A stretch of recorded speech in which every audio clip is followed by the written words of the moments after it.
नमस्कार बच्चों। कक्षा 12 के लिए आज हम पादपों में अलैंगिक जनन लेकर के प्रस्तुत हैं। लैंगिक जनन आपको बताया गया है। अलैंगिक जनन क्या होता है? लैंगिक जनन क्या होता है? अलैंगिक जनन एक ही कोशिका या पौधे का एक ही भाग जो है जनन प्रक्रिया में भाग लेता है, जबकि लैंगिक जनन में दो गैमेट्स आपस में फ्यूज करके संलयन करके नए पौधे का या नए जंतु का निर्माण करते हैं। अब अलैंगिक जनन में द्विविभाजन, बीजाणु जनन, मुकुलन, कलिका विधि और खंडीभवन ये हैं। बाकी हम पौधों में वेजिटेटिव प्रोपेगेशन, कायिक प्रवर्धन, ये हम आपको बताएंगे। द्विविभाजन की बात है, ये ज्यादातर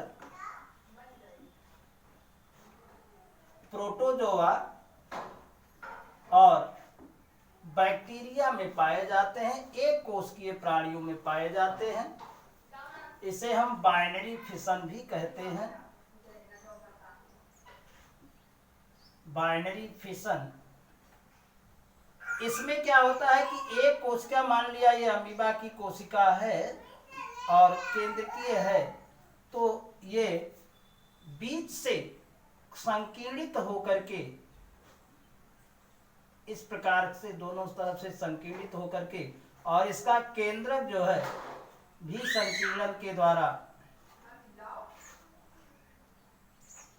और इस प्रकार से संकीर्णन गहरा होता जाता है और अमीबा या बैक्टीरिया दो भागों में बट जाता है। इस प्रक्रिया को हम बाइनरी फिशन या द्विविभाजन कहते हैं। दूसरी अवस्था है बीजाणु जनन। ये अधिकतर फंगस या कवक में पाया जाता है। फंगस या कवक के ऊपरी भाग, ऊपरी सूत्र जिसे हाइफा कहते हैं, फूल जाता है और इसका कोशिका द्रव्य और केंद्रक आपस में विभाजित होकर के हजारों की संख्या में, लाखों की संख्या में, ये इसे हम स्पोरोगोनियम कहते हैं। स्पोरोगोनियम कहते हैं। स्पोरोगोनियम का जो साइटोप्लाज्म है वो इस प्रकार से बट जाता है, कई भागों में बट जाता है और प्रत्येक भाग एक स्पोर के रूप में जन्म लेता है और ये स्पोरोगोनियम बाद में फट जाता है और स्पोर बाहर निकल जाते हैं। इस आधार पे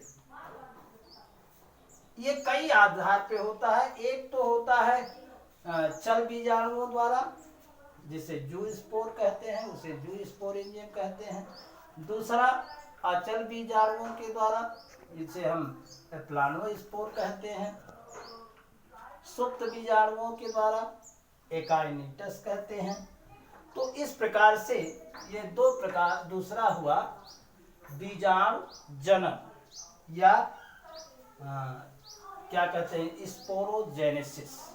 हिंदी में, इंग्लिश में स्पोरोजेनेसिस कहते हैं। अगला जो है मुकुलन। मुकुल का मतलब बड़ होता है।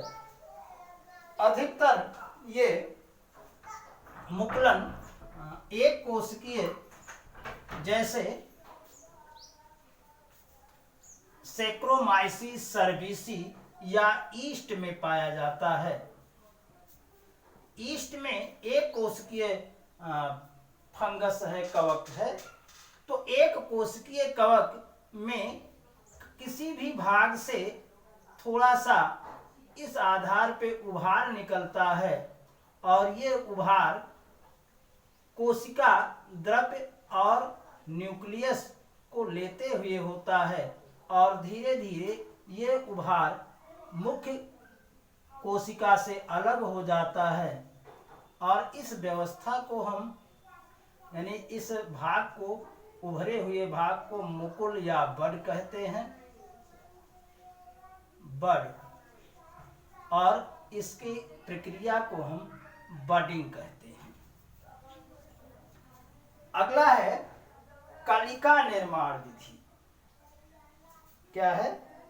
कलिका निर्माण विधि। मुकुलन के द्वारा बहुत अधिक जनन अधिकतर मुकुलन के द्वारा होता है। कलिका निर्माण, या यूं कह सकते हैं कि किसी भी पौधे से के बगल से एक कोशिका या कलिका निकलती है। जैसे हम अगर हाइड्रा की बात करें या और भी पौधे की बात करें, तो यहीं से एक आउटग्रोथ निकलता है और धीरे धीरे ये एक कलिका के रूप में परिवर्तित होकर के ये अलग हो जाता है। खंडी भवन कहते हैं। हाइड्रा में है या बड़े पौधों में कलिका निर्माण की विधि है, यानी कलिका के द्वारा रिप्रोडक्शन होता है। खंडी भवन को हम पांचवा है फ्रेगमेंटेशन कहते हैं। फ्रेगमेंटेशन कहते हैं। फ्रेगमेंटेशन का मतलब होता है किसी भाग का टूट जाना। जैसे अलगी में बड़े बड़े पौधे होते हैं 10 फीट 12 फीट, तो वो किसी बाह्य सोर्स या बाह्य दबाव के द्वारा क्या होते हैं, एक दूसरे से टूट जाते हैं, उन खंड हो जाते हैं, ये 2 से अधिक खंड हो जाते हैं और प्रत्येक खंड एक नए